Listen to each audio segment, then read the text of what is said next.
Buenos días. Ay, está chueco. Vamos a poner esto un poquito más para el centro. Ahí está ya. Y se ve bien. ¿Cómo están? Bien, gracias a Dios. ¿Con frío? ¿Con calor? Con mucho calor. Sí, ¿verdad? Sí, a mediodía hace mucho calor. Muy bien, pues vamos a hacer una oración para comenzar nuestro estudio. Señor, te queremos dar muchas gracias por este nuevo día. Gracias, Señor, por la oportunidad que tú nos das de saber más de ti a través del estudio de tu palabra. Te agradecemos por tu Santo Espíritu, porque sin él nada podríamos entender y nada podríamos hacer. Te pedimos, Señor, de tu bendición para este tiempo del estudio. Bendice también el estudio con los niños, el mensaje de tu palabra por medio del pastor y el tiempo de alabanzas en el servicio. Bendice, Señor, toda esta actividad y te damos gracias en los méritos y en el nombre de tu Hijo Jesucristo. Amén. Amén. Muy bien, pues felicidades a los papás. Gracias. Se lo merezcan o no se lo merezcan, felicidades. Sí. Ok, Gracias. pues vamos a continuar el estudio. Sí, estamos viendo el liderazgo calificado para la iglesia. Nos estamos basando en Hechos 20, 28 al 32. No quería cambiar. Que dice: por tanto, mirad por vosotros y por todo el rebaño en el que el Espíritu Santo os ha puesto por obispos, para apacentar la iglesia del Señor, la cual él ganó por su propia sangre. Y esto es algo que no todos los creyentes tienen fresco en su mente, porque no valoran la iglesia del Señor realmente lo que vale. Y lo que vale es la vida y la sangre del Señor Jesucristo. Amén. Entonces, si Él se entregó y estuvo dispuesto a morir por ella, pues debe de tener algún valor, ¿no? Pero aquellos que con una facilidad no asisten a la congregación a alimentarse de su palabra, o dicen, bueno, pues lo veo desde la casa por internet, al fin allí estoy en chanclas y en mis chorcitos y me como mis cacahuates mientras oigo al pastor. O sea, pues no, tampoco están valorando lo que vale la iglesia, porque la iglesia no es el verbo mensaje. La iglesia es la asamblea de los creyentes, la comunión de los creyentes, y que es posible por la sangre de Cristo Jesús.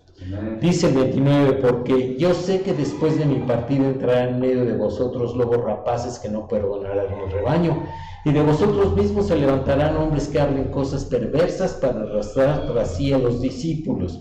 Por eso hay que estar velando, porque de en medio de nosotros pueden surgir los lobos rapaces. Por tanto, velad, acordándoos que por 3 años de noche y de día no he cesado de amonestar con lágrimas a cada uno. Y ahora, hermanos, se encomiendo a Dios y a la palabra de su gracia, a Dios y a su palabra, ¿sí? Que tiene poder para sobreedificaros y daros herencia con todos los santificados. Hemos estado viendo el liderazgo, vimos la necesidad del liderazgo, vimos las clases de liderazgo, ¿sí? Vimos, déjenme ver mi acordeón, la distinción entre don y oficio. Comenzamos a ver el liderazgo de los ancianos, cuántos ancianos son los que se necesitan, cuál es su ministerio, ¿sí? Y empezamos a ver sus calificaciones.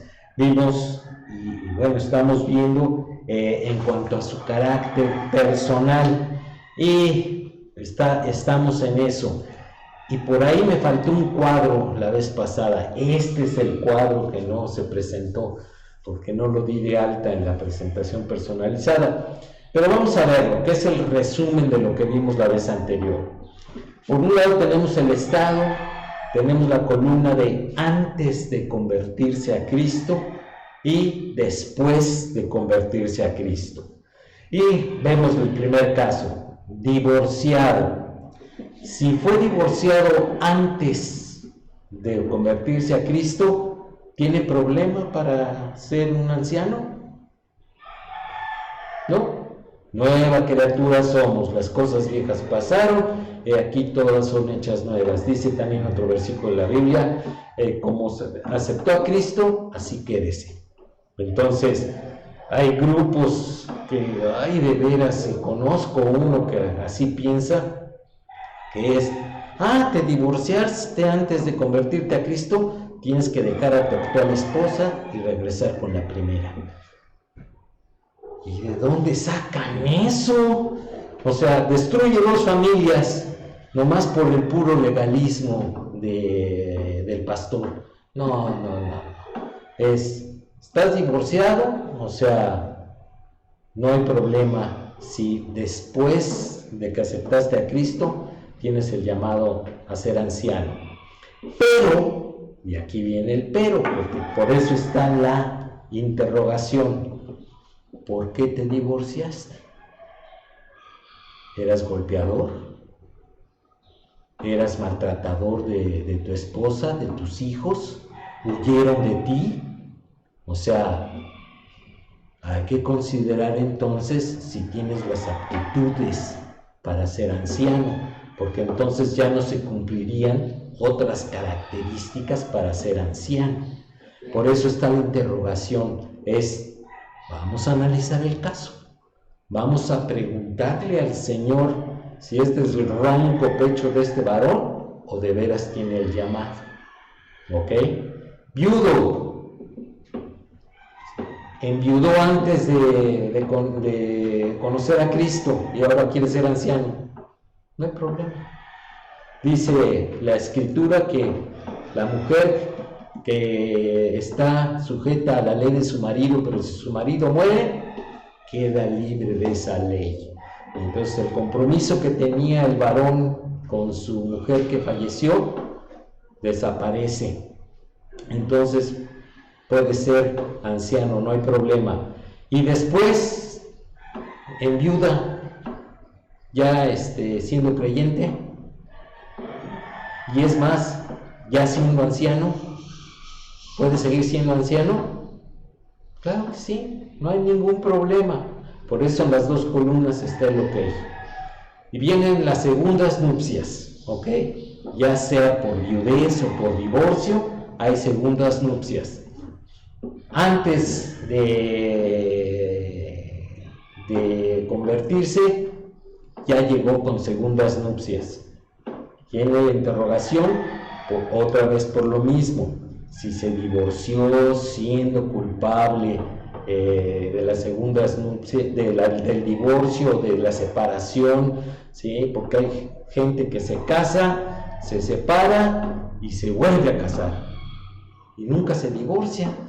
O sea, tanto espiritual como legalmente está mal, pero hay que analizarlo, hay que preguntar. O sea, las personas que están a cargo del nombramiento tienen la responsabilidad de indagar, no nada más, ¿quieres? Pues pásale. No, tienen que indagar.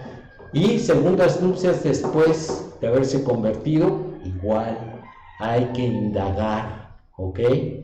A lo mejor este hombre es culpable y la mujer huyó de él, entonces pues no calificaría para anciano.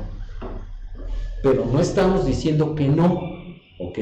Hay que indagar y preguntarle al Señor. Y después viene el solterito, ¿sí? Y un solterito, ¿sí? Llegó así a ser cristiano y quiere ser anciano. ¿Hay algún problema? Después, ¿sí? De la conversión, o sea, habría que preguntarle al Señor, ¿ok? ¿Qué es lo mejor? Y este caso ya lo planteamos anteriormente, ¿sí? Entre un soltero y un casado, ¿cuál prefiere? Pues el casado, ¿ok? El casado, definitivamente. Y más, bueno, no me quiero adelantar, lo vamos a ver al ratito, ¿sí? Entonces, este era el cuadro, ¿sí? Que no presenté la vez anterior, que resumía toda la lección pasada, ¿ok? ¿Dudas, quejas, inconformidades? ¿No? Pasemos entonces al estudio. Si vimos que debía ser sobrio, debía ser prudente, debe ser decoroso, debe ser hospitalario, debe ser apto para enseñar, ¿sí? No debe ser dado al vino, ¿sí? No debe ser dado a la violencia física, ¿sí? Y ahí nos quedamos. Debe ser tolerante, ¿ok? No determinado a imponer su derecho o modo de pensar. Una persona tolerante es la que está dispuesta, ¿sí?, a aceptar la diferencia con los demás, ¿ok? No nada más es, no, aquí se piensa como yo digo. No, está dispuesto a escuchar nuevas ideas, a oírlas, a analizarlas y a edificar en caso de que sea necesario. Una persona intolerante no lo hace, ¿sí? No debe ser contencioso. ¿Qué significa esto? Están alegando las cosas, ¿no? Hay enojo o algo así. Sí. ¿Cuál es la palabra preferida de una persona contenciosa? Pero. ¿Okay? Te escucho, soy tolerante, pero. ¿Ok?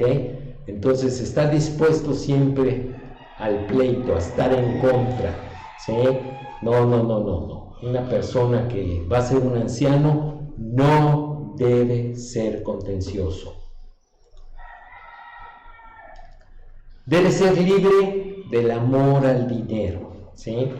Y esto, por cierto, incluye el hacer mal uso de su posición para ganancia personal, ¿ok? Entonces, hay pastores que se aprovechan de su posición de pastor para hacer negocios con los creyentes, en donde el que sale llevándose la tajada del tigre es el pastor, porque él es el pastor. Entonces no debe de ser así, ¿ok? O sea, no debe de aprovecharse de que, por ejemplo, alguien vaya y le regale un carro, y entonces el pastor agarra, toma el carro, lo acepta, ¿sí?, le da su manita de gato y lo vende para obtener otro o para hacer otro negocio. ¿Cuál es el negocio de un pastor?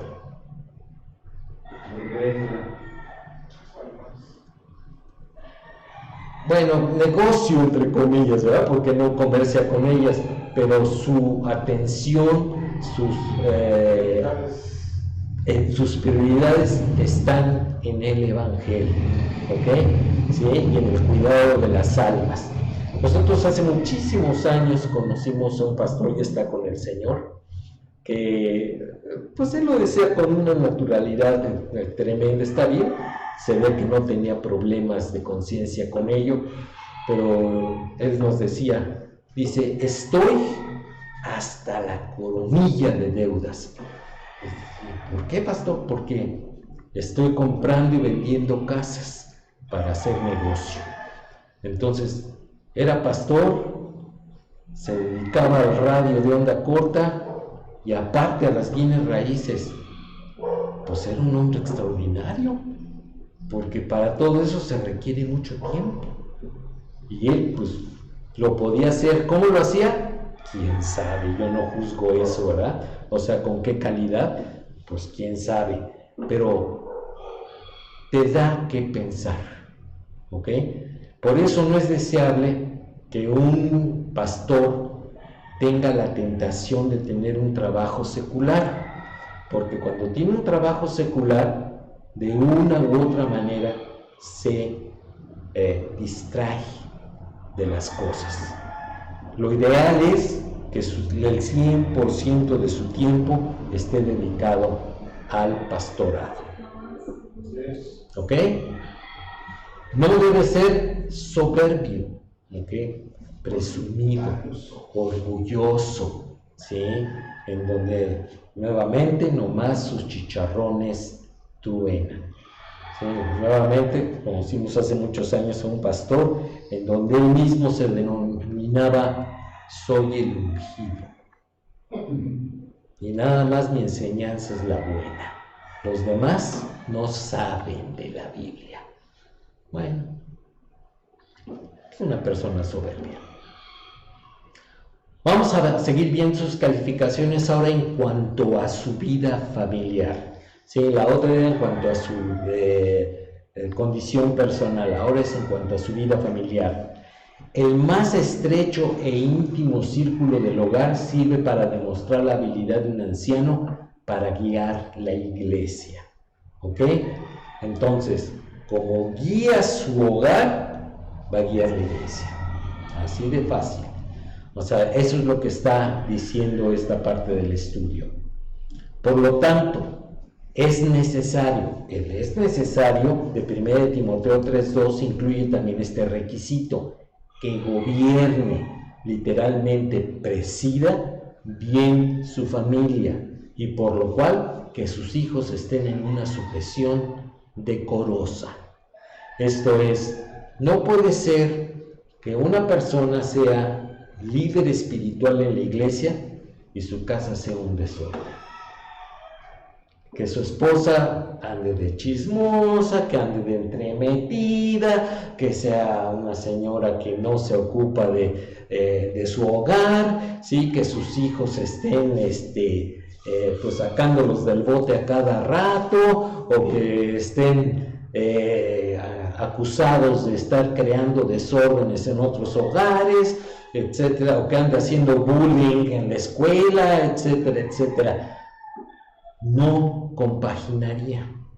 O sea, lo que sucede en su casa le muestra a la iglesia. Por eso es importante que aquellos pastores que no permiten que la iglesia entre a su casa, aguas, es un foco amarillo, ¿sí? Y si tú llegas a la casa del pastor y ves eso, es un foco rojo. O sea, hay que poner atención en la vida espiritual de ese líder, porque algo no está funcionando bien. Y si es grave, lo descalificaría de la posición de pastorado. Vienen las preguntas. ¿Tienen que ser hijos nacidos de nuevo? La palabra en Tito 1:6, creyentes, puede que lo indique. Vamos a ver lo que dice Tito 1:6.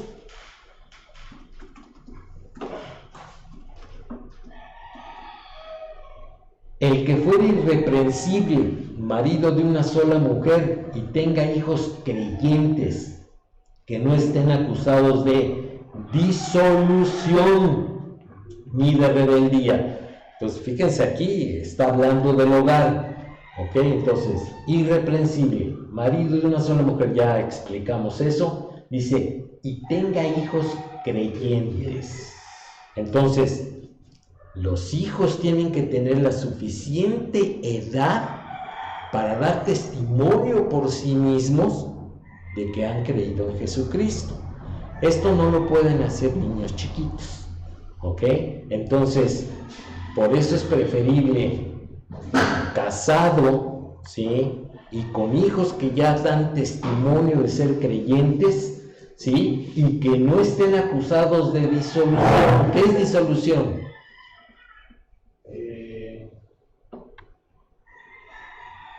Rebeldía.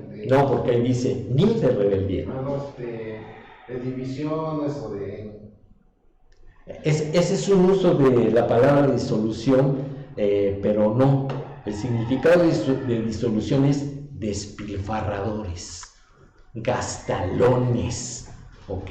Que desperdician los recursos. Por eso dice ahí el dicho, hijo de pastor, lo peor. ¿Por qué? Porque son rebeldes, desperdician las ofrendas del Señor, ¿sí? Y eso porque sus papás se lo permiten, pero es una persona que no tiene un buen testimonio. Entonces, por eso es que algunos pastores no permiten, ¿sí?, que la iglesia se inmiscuye en su familia. Y eso es lo que crea sospechas. ¿Por qué? Porque si tú no tienes nada que esconder, ¿lo vas a esconder? No. Entonces, Un pastor que es realmente entregado y que está en un proceso y que su familia también está en un proceso. Recuerden que los adolescentes siempre pasan por un periodo de rebeldía, siempre, ¿sí? Y los papás tienen que estar preparados para enfrentar esos periodos, ¿ok? Por eso de chiquitos se les dan valores. ¿Para qué? Para que cuando entren en esos puntos difíciles, acuérdense que hormona mata neurona, entonces los papás lo puedan manejar, lo puedan tener bajo control, ¿ok? Y lo más fácil, pues es esconderlos, los problemas de la familia, y eso es lo que crearía los focos amarillos y rojos. Por eso es que el versículo 6 es tan específico en esta descripción. Entonces, y aquí nos da otra alternativa el estudio. O puede esto significar que tienen que ser fieles a la familia, aunque no necesariamente nacidos de nuevo. Yo aquí no estoy muy de acuerdo con el estudio, ¿sí? ¿Por qué? Porque es necesario que sean creyentes, es muy claro, no se presta interpretaciones, ¿ok? Y ciertamente también es cierto que, y he sabido de pastores, que sus hijos se van de su casa. Y acuérdense que cuando un adolescente se va de su casa, sí, puede ser por rebeldía pura, o puede ser porque las cosas no están bien en su casa. Entonces, esto es focos que le muestran a la iglesia la salud espiritual de su líder. Esta calificación da por sentado que un anciano no solo esté casado, sino que también tenga hijos de suficiente edad para demostrar su lealtad a la familia, yo diría para dar testimonio de su fe, que digan, soy creyente por esto, ¿ok? Sí, Juanita. Cuando un pastor tiene sus hijos con vicios de drogas, casi la mayoría de sus hijos, ¿él puede seguir predicando? No, porque ya sus hijos ya no están dando testimonio de ser creyentes, ¿sí? A lo mejor están en disolución, están gastándose las ofrendas en drogas, ¿sí? O están siendo rebeldes. Entonces, ese tipo de conflictos en la familia de un pastor lo descalifica como pastor. Él tiene que tener la suficiente honradez y madurez para decir, señores, en este momento no puedo estar ejerciendo el pastorado. Me hago a un lado mientras soluciono mi problema familiar. Sí, mi amor. Y cuando sucede eso y la iglesia es la que lo retiene en el puesto. Bueno, pues es que, como dicen, ¿cómo dice el dicho? ¿El qué? Bueno, no es un dicho muy bueno, pero dice que al que quedan. No, es un dicho de sabiduría popular, ¿qué? Al que le gusta ser güey, hasta la yunta lame, ¿okay? O sea, al que le gusta tener un líder no calificado, pues no se queje cuando vengan los problemas en la iglesia, porque cuando un pastor tiene así a su familia, ¿qué es lo primero que le está enseñando a la iglesia? Desorden. Tú también puedes tener así a tu familia. Entonces están abriendo la puerta al pecado. Esta es una realidad y esta persona está en un pueblito donde nadie se acerca, la iglesia ya ni viene. O sea, de por sí que los pueblitos o todo mundo somos duros para conocer a Cristo, para acercarnos, pues ya, es la gente Pues sí. católica que no. Esa es la Y ahí consecuencia. es donde da mal testimonio, pues. Ajá, así es. No ha habido nada de crecimiento. Sí, la única manera de solucionar eso es edificar al pastor. Sí. Entonces, Exacto. que el que esté en un pueblito él solo, o sea, no le ayuda. O sea, tiene que buscar la comunión con otros pastores maduros que lo puedan ayudar y aconsejar, ¿sí? Y darle un buen ejemplo. ¿Levantas tu mano, mamá? No, ok. Entonces, definitivamente el estado de la familia de un líder espiritual, ¿sí? Muestra la calidad de líder. Por supuesto, la misma palabra anciano significa un hombre de más edad, ¿sí? O sea, aquí regresamos nuevamente a la pregunta al Espíritu Santo: ¿eres tú quien lo está eligiendo? ¿Ok? Porque puede ser un joven, ¿sí? Recién salido de la escuela, ¿sí? Que está totalmente consagrado al Señor, ¿sí? Y tiene la madurez necesaria para guiar a un grupo de personas, ¿sí? Y conoce la Biblia lo suficiente como para utilizarla para guiar a estas personas. O puede ser un señor que tiene 40 años y tiene un desorden en su vida, y, o sea, nuevamente, ¿sí? Se le pregunta a Dios, ¿sí? Pero de preferencia, si es una persona madura, es una persona que ya tiene una familia, si es una persona estable en su vida, pues lo más seguro es que va a tener una iglesia estable. ¿Ok? Que esa, a final de cuentas, es lo que marcaría, ¿sí? Una calificación de una iglesia. Acuérdense que no son los números, ¿sí? Es la estabilidad espiritual de la congregación. Si los creyentes que se están congregando son maduros, sus familias son estables, ¿sí? Sus negocios son estables, o sus trabajos, etcétera, o sea, y tienen las ganas de hacer la obra de Cristo, pues es una iglesia sana.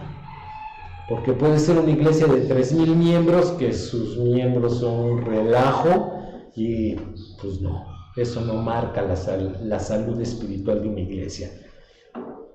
Sí, Juan. Pero a lo mejor ya lo dijo, pero entre anciano y pastor es lo mismo.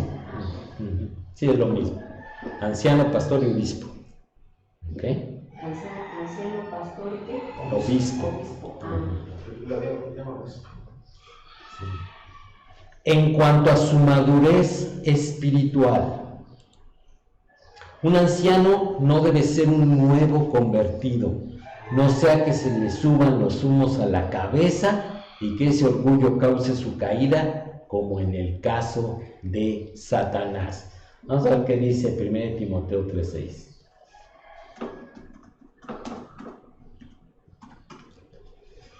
No un neófito, o sea, un lego,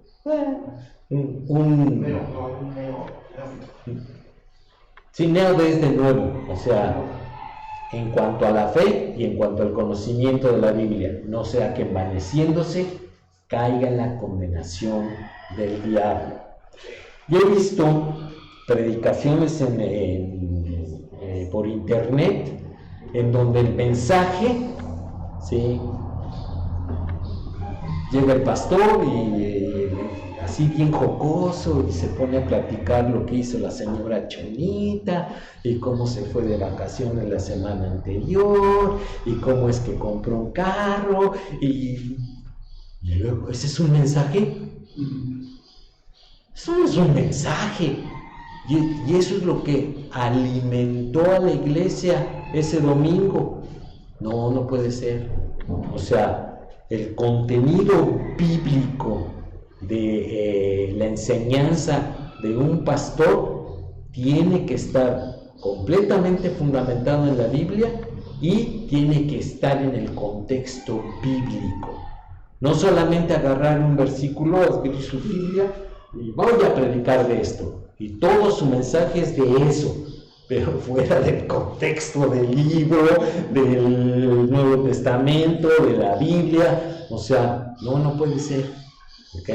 Entonces, por eso es que dice, no un neófito. Porque el que es neófito va a pensar que todo lo puede hacer él. Y entonces se va a enorgullecer. Y va a decir, qué bueno soy. Y no es así. Va a pecar como pecó el diablo. En cuanto a su vida comunitaria, esto es, ya vimos en lo personal, en lo familiar, en la iglesia, ¿sí? Ahora vamos a ver fuera de la iglesia. Su testimonio ante la comunidad también tiene que ser bueno. Obviamente un hombre no exhibirá todas estas características, todo lo que dice ahí en Timoteo y en Tito, durante toda su vida natural. O sea, no nació siendo así, porque pudiera haberse convertido de un trasfondo rudo. ¿Se acuerdan? Estuvo muy de moda, te acordarás, Pili, de que fue la época en que nosotros aceptamos a Cristo, de la cruz y el puñal. ¿Quién vio esa película? Entonces ya no eres tan jovencito. Te agarré, Memo. Ok. Ya se fue ya se prendió. Ya se va. Ahorita. Ahí está. Sí, es que empieza a parpadear, pero ahorita se arregla solo. ¿Cuál era el contexto de Nicky Cruz? Las pandillas y las drogas, ¿ok? Y él aceptó a Jesucristo como su Salvador y se convirtió en un hombre de Dios, ¿sí? Que ganó a muchos de sus contemporáneos de las pandillas, ¿sí? Y de ahí nacieron pastores y misioneros, ¿sí? Que realmente glorificaron el nombre de Dios. Algunos de ellos no quisieron aceptar a Cristo y murieron en la calle por causa de las pandillas, ¿sí? Entonces, el trasfondo de una persona puede ser muy rudo, ¿sí? Y no tener ninguna de las características, pero acepta a Cristo, el Espíritu Santo, ¿sí? Lo hace una nueva criatura y le dan unas nuevas características y lo capacita para después funcionar como un pastor. Y puede ser pastor, ¿ok? Pero a raíz de que se convierte en cristiano, las cosas cambian. ¿Sí? Todas son hechas nuevas, dice la Escritura. Y a partir de ahí, el testimonio comunitario cuenta. No se necesita ser pastor para tener un buen testimonio con los de afuera, ¿ok? Sino todo varón de Dios, ¿sí? Cuando digo varón de Dios es cualquier creyente varón, tiene que tener un buen testimonio con los de afuera, porque si no lo tiene, pues no va a ganar las almas, ¿ok? Es decir, eso es ser cristiano, pues prefiero estar como estoy ahorita, ¿ok? Dice, pero tiene ciertamente que demostrar estas calificaciones al servir como anciano. O sea, no se puede ser anciano sin algunas características que ya las explicamos cuáles, ¿sí? Y después perderlas. No puede ser. No puede ser. ¿Ok? Entonces, tiene que tenerlas invariablemente. Lo que él era antes de su salvación no tiene que descalificarle como anciano. ¿Ok? Acuérdese, nueva criatura es. Las cosas viejas pasaron y aquí todas son hechas nuevas. Dirán, este es contencioso, pero es que hay un pero. Aunque algunos presentan una posible excepción, si uno se adhiere a la interpretación de que marido de una sola mujer significa casado una sola vez, entonces, por supuesto, esto es algo que la conversión no cambia, ¿ok? Y que confirma el estado de que pues lo que ahora es, así es, ¿ok? Según esta interpretación, si un hombre se casó 2 veces antes de ser salvo, no llenaría los requisitos para ser anciano. Si ustedes tienen su Biblia en la Nueva Traducción Viviente, ¿sí? Hay una notita en el de marido de una sola mujer y dice esto, exactamente. Dice que una persona no puede casarse 2 veces, ¿sí? Bueno, esa notita no es de la Biblia, es de la editorial. Entonces ahí está el contexto doctrinal de esa edición de la Biblia. Por eso mucha gente dice, sí, la versión traducción viviente muy buena, que no sé qué. Pues sí, pero como diría la güereja, ni tan buena, ¿ok? Hay que tener cuidado, ¿sí? Pero demuestra que hay grupos cristianos que piensan de esta manera, ¿ok? Que esto ya lo explicamos antes, ¿ok? Pero tenemos que mencionarlo porque hay algunas personas que creen así. Ahora, ¿cómo se escoge a los ancianos?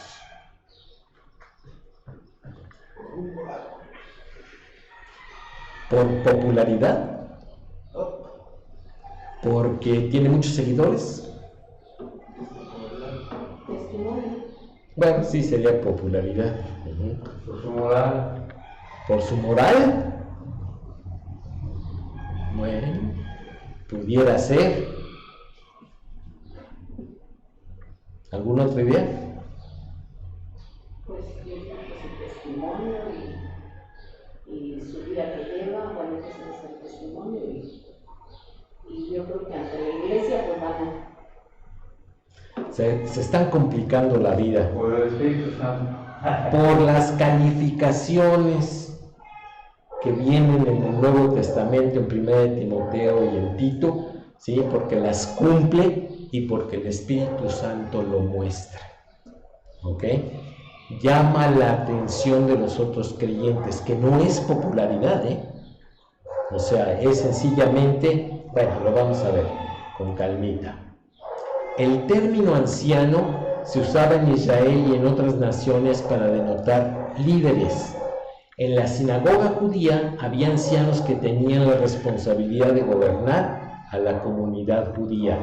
Acuérdense que el tipo de gobierno y mucho de lo que empezó en la iglesia primitiva nos venía de los judíos, ¿ok? Y después, con el tiempo, cambió un poco. Aparentemente, el Concilio de Jerusalén tomó de la sinagoga el concepto de los ancianos. A medida que se iniciaban nuevas iglesias, los apóstoles nombraban ancianos. Es Hechos 14, 23 y Tito 1, 5, que lo hemos estado viendo recurrentemente. Las escrituras no dicen cómo fueron escogidos de allí en adelante. Entonces, por eso es que tenemos que ver este tema. La forma en que se escogerán hoy en día probablemente será determinada por la clase de gobierno que tenga una congregación, ¿ok? Entonces no es algo dogmático. En el arreglo jerárquico serán nombrados, o sea, los jefesotes dicen quién va a ser anciano, ¿ok? Y los nombran. En la organización federal probablemente serán escogidos por los ancianos existentes, ¿ok? En el sistema congregacional serán elegidos por la congregación. Muchas iglesias usan una combinación de métodos. Los ancianos nominan y la congregación vota o ratifica, ¿ok? Allá en la Iglesia de México es así, es una combinación federal congregacional, ¿ok?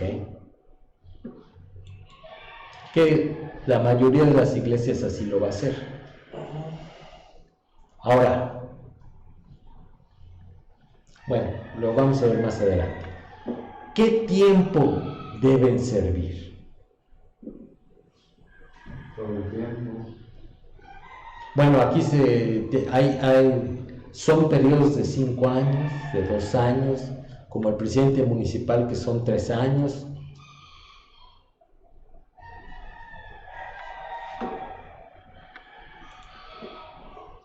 El Nuevo Testamento guarda silencio también acerca de esta cuestión, no dice nada, ¿sí? Por cierto, un anciano no debe servir si llega a ser descalificado por cualquier razón indicada en el Nuevo Testamento. Es la única razón por la cual dejaría de servir. Y como comenté hace rato, ¿sí? Si el propio anciano dice, aguántenme tantito, tengo que solucionar algunas cosas para poder seguir ejerciendo el pastorado, bueno, pues ese sería un periodo en el cual no serviría, ¿ok?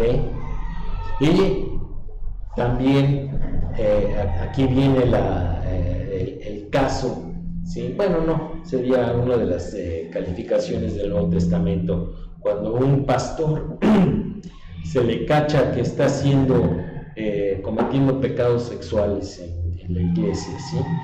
¿Dejaría de servir o puede volver a servir?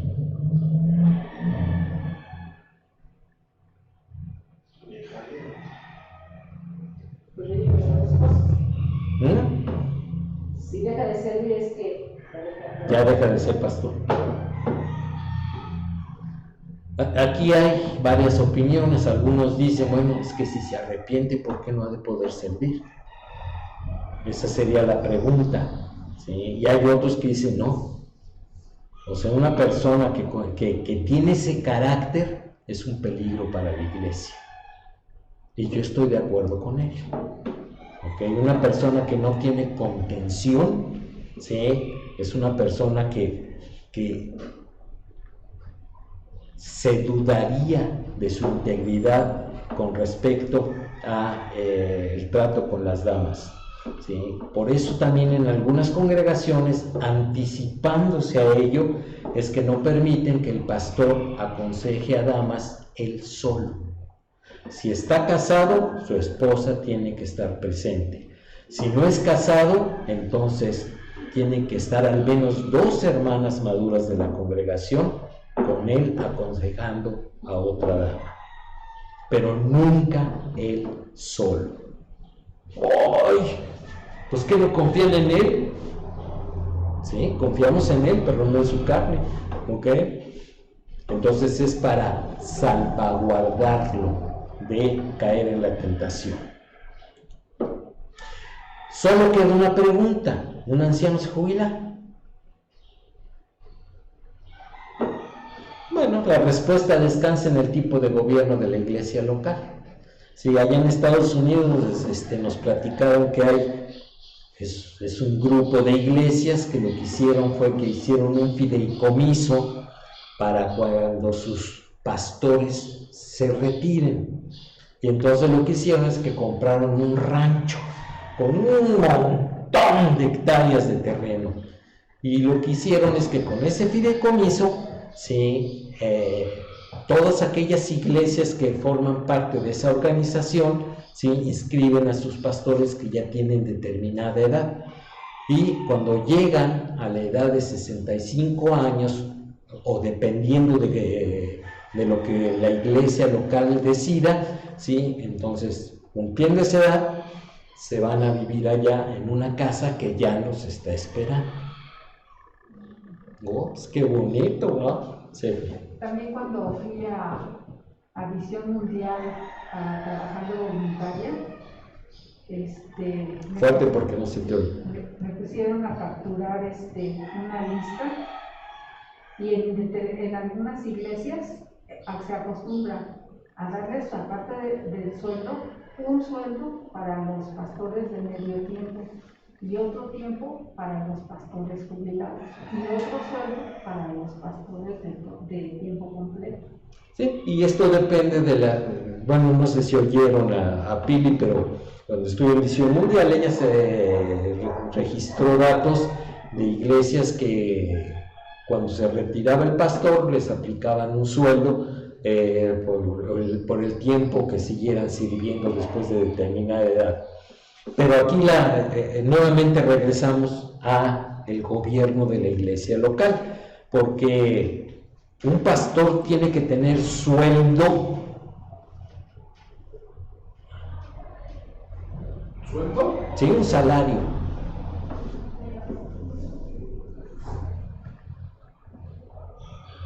¿Sí o no? Ahí dice la Biblia que sí, ¿no? Bueno, el obrero es digno de su salario, dice. Pero ¿quién es el jefe del pastor? ¿La junta de diáconos? ¿La congregación?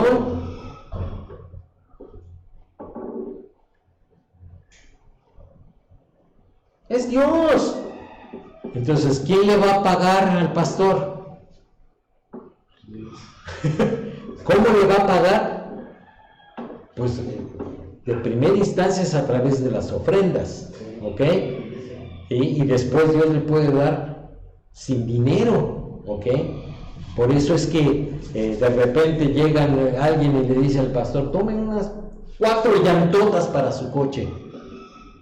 Pues eso viene de Dios, ¿ok? Dios puso en el corazón de esa persona regalarle unas llantas al pastor, ¿sí? Entonces, o un carro, o una casa, o lo que yo no sé, ¿ok? Muchas iglesias están en contra de darle un salario al pastor, y yo estoy de acuerdo con eso, porque ¿se acuerdan del ejemplo que les había puesto de que había un mural en un grupo de iglesias en donde ahí se publicaban los trabajos que había para los pastores? Y ahí se caía en el riesgo de que no fuera por la guía del Espíritu Santo, sino por el salario que se pagaba, ¿ok? Y tan es así que el mismo problema tienen en la Iglesia Católica. Hay iglesias que son ricas, ¿ok? Sus párrocos andan en carros último modelo, ¿sí? Sus sotanas son fifís, y hay pueblitos en donde no tienen ni burro para transportarse, ¿ok? Su sotana tiene 3 puestas, la de 2 pastores anteriores y las de él. O sea, el dinero desvía la atención y el corazón de las personas. Entonces, un pastor tiene que entrar al ministerio con la idea de que es Dios quien le va a dar. ¿Sí? ¿Te acuerdas cuando Pepe nos comentaba, no? Dice, oiga pastor, pues usted está bien gordito y su esposa bien flaquita, ¿por qué? Y decía, bueno, pues es que yo como de lo que me invitan a comer los hermanos de la congregación, y mi esposa come de las ofrendas. Por eso estaba toda flaquita, y eso no debe ser. O sea, la iglesia tiene que tener cuidado de su pastor para que no caiga en tentaciones o para que no se distraiga, ¿ok? Pero esto no significa que va a tener abundancia, ¿ok? ¿Por qué? Porque su jefe no tuvo abundancia, ¿ok? No tenía dónde recostar su cabeza. Entonces, ¿por qué pide almohadas de esas ortopédicas que cuestan 3,000 pesos? O sea, pues no haría consistencia, ¿verdad? Deben ser ordenados. La imposición de manos pareciera ser el símbolo visible de la ordenación. Ese rito tiene sus raíces en el Antiguo Testamento, donde tienen las ideas de separación para un oficio. Vamos a ver lo que dice rápidamente Números 27-23.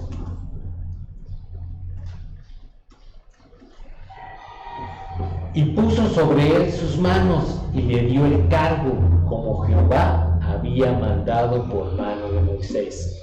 Entonces ahí está la separación para un oficio, ¿sí? También era un símbolo de bendición. Vamos a ver Génesis 48, 14 y 15.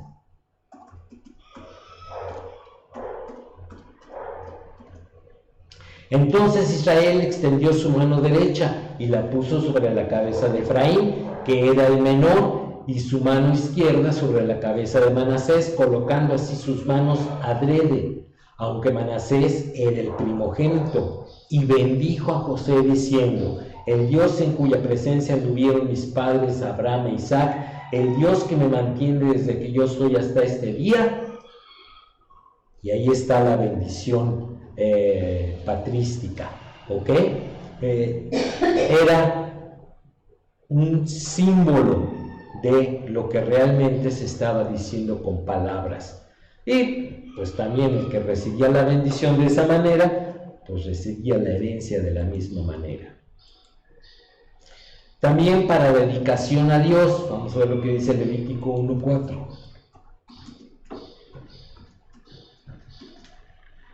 Y pondrá su mano sobre la cabeza del holocausto y será aceptado para expiación suya. ¿Ok? Esto era sobre, pues, la ofrenda, ¿verdad? Sobre el holocausto. Y transferencia y participación en la acción. El versículo 4 también habla de lo que significa apoyarse en. La ordenación en el Nuevo Testamento no era un nombramiento para un oficio, sino un reconocimiento de aprobación y apoyo, como ocurre en muchas iglesias actualmente, ¿sí? O sea, bueno, lo vamos a decir más adelante, aunque no sé si me dé tiempo, ¿sí? No, sí me va a dar tiempo. Notemos también que existía una relación de continuidad entre aquellos que ordenaban y el ordenado. Vamos a ver lo que dice 1 Timoteo 5:22.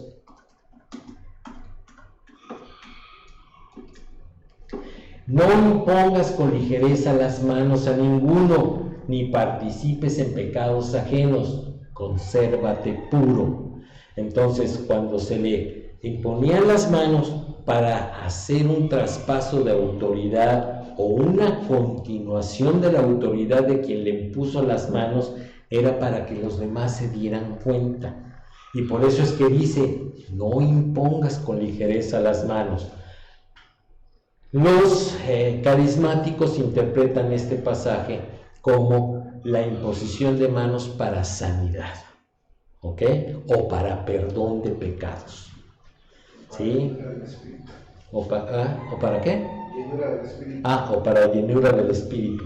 Entonces, pues, ya tiene muchos significados, pero para la mayoría de las demás iglesias, la imposición de manos es un reconocimiento del oficio que va a empezar a fungir a partir de ese momento, y entonces la autoridad delegada es efectiva.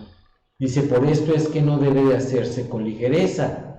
Si se practica hoy en día, no tiene que restringirse solamente a pastores. Los ancianos pueden ser ordenados, los diáconos también, y aún los misioneros, de acuerdo al ejemplo del Nuevo Testamento. O sea, es un símbolo evidente, ¿ok? Y hay algunas congregaciones que solamente se menciona por palabra, no hay imposición de manos, sino se dice: a partir de este momento, fulano de tal empieza a fungir como pastor, como diácono o como misionero, ¿ok? Todo depende nuevamente del tipo de gobierno que tenga la iglesia. Por eso es que no podemos ser dogmáticos, ¿ok? ¿Dudas? ¿No? Qué buenos alumnos. Ok.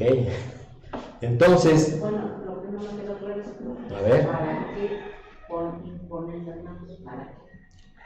Solamente como un símbolo de reconocimiento, Juanita.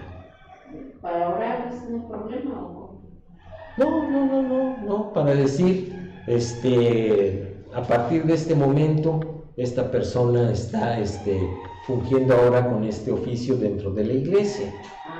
Sí, sí, y se hace en un culto especial que le llaman culto de ordenación, y se da un mensaje alusivo a eso, hay cantos alusivos a ello, sí, y o sea, casi siempre pasan al frente los que van a ser ordenados, sí, y ordenación a final de cuentas es ahora están Es fungiendo. como entregar un diploma.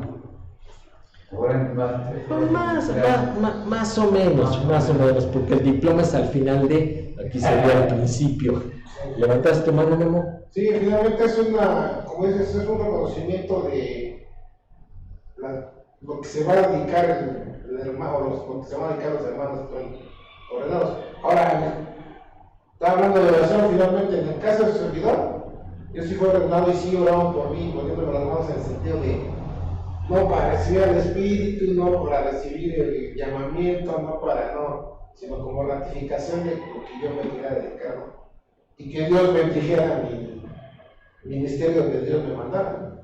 Por ejemplo, los que se acaban de bautizar, luego les ponen las manos. ¿Qué es ahí? Nada que ver. No, eso es otra cosa. Totalmente diferente. Pero sí se puede hacer, ¿o no? En ese caso. Yo no quiero ser dogmático en ese aspecto, Juanita. O sea, todo depende del estilo de gobierno y del fondo doctrinal de cada iglesia. ¿Okay? Porque entre más fundamental es una iglesia, menos cosas de ese tipo hace. Por ejemplo, ¿sí? Y a lo mejor es un ejemplo muy burdo, ¿sí?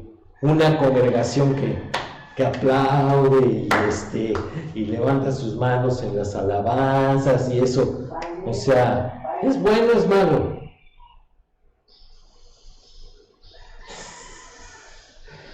El Nuevo Testamento no lo prohíbe, entonces libertad tienen de hacerlo. Pero si yo entro a una congregación en donde están a las de acá así y están las damitas así bailando, etcétera, pues yo pongo en entredicho su apego a la doctrina bíblica, porque le están dando más lugar a la carne. ¿Ok? Sí, tú dices, no lo prohíbe, pero tampoco lo avala. O sea, pero libertad hay, en estricto sentido, pues si lo quieren hacer, háganlo, pero es lo mejor. Acuérdense que nosotros ya dijimos, un cristiano no tiene que escoger entre lo bueno y lo malo, sino entre lo bueno y lo excelente. ¿Ok? Entonces, si el permitir ese tipo de expresiones a la hora de alabar al Señor da lugar a la carne, pues entonces, ¿qué es lo excelente? no hacerlo. No dar lugar a la carne, y no dar lugar a la carne es no hacerlo. ¿Ok? Por eso es que una persona que viene del ambiente carismático y por ejemplo entra aquí, dice que estamos aburridos, que nuestra fe es árida, que o sea, llegan, están en el servicio por respeto, pero nunca más vuelven a regresar. Y nos ha pasado un montón de veces. ¿Ok? Muy bien, vamos a hacer una oración porque ya son las 12. Señor, te damos muchas gracias por tu palabra, gracias porque siempre tú nos muestras qué es lo excelente y tú siempre nos guías para hacer lo excelente. Líbranos, Señor, de ser ligeros en nuestras expresiones de fe y te pedimos también porque tú bendigas esta iglesia y aquellas iglesias que son fundamentales para que seamos luz para los que no te conocen. Gracias te damos por todo en los méritos y en el nombre de Cristo Jesús. Amén.